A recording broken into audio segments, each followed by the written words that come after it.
Chairperson Girijamma మాట్లాడుతూ మహాత్మా జ్యోతిబా పూలే వర్ధంతి సందర్భంగా ఆయన విగ్రహానికి పూలమాల వేసి నివాళులర్పించడం జరిగింది।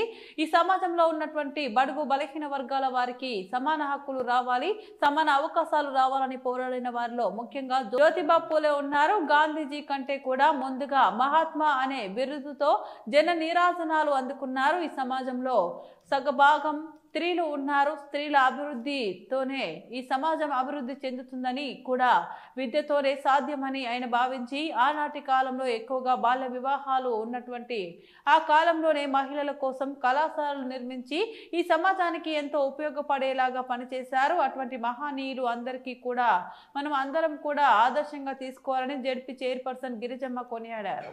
భావించి ఆనాటి కాలంలో ఎక్కువగా బాల్య వివాహాలు ఉన్నటువంటి ఆ కాలంలోనే మహిళల కోసం కళాశాలలు నిర్మించి ఈ సమాజానికి ఎంతో ఉపయోగపడేలాగా పనిచేశారు। అటువంటి మహనీయులను మనం అందరం కూడా ఆదర్శంగా తీసుకోవాలి।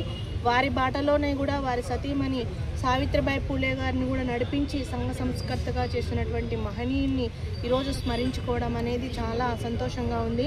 మనం చూసుకుంటే జగన్మోహన్ రెడ్డి గారు ముఖ్యమంత్రిగా ఉన్నప్పుడు 2019 నుంచి 2024 వరకు కూడా ముఖ్యమంత్రిగా ఉన్న సమయంలో సామాజిక న్యాయం పాటించినటువంటి ఏకైక నాయకుడు వైఎస్ జగన్మోహన్ రెడ్డి గారు। ఎందుకంటే మనం చూసాం సామాజిక న్యాయం పాటించారు, మహిళా సాధికారత పాటించారు, మహిళలకు రాజకీయంగా అవకాశాలు కల్పించారు।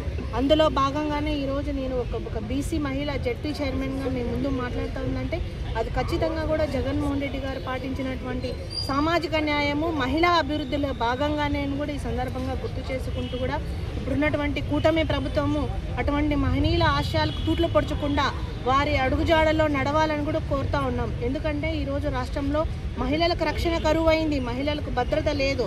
ఈరోజు చిన్నారులపైన, మహిళలపైన, ముసలి వాళ్ళపైన కూడా అఘాయిత్యాలు జరుగుతూ ఉన్నాయి। అటువంటి చేసిన వాళ్ళని తక్షణమే కూడా మీరు శిక్షించి ఈ మహనీయుల ఆశయాల అడుగుజాడల్లో నడవాలని కూడా ఈ సందర్భంగా కోరుతా ఉన్నాం।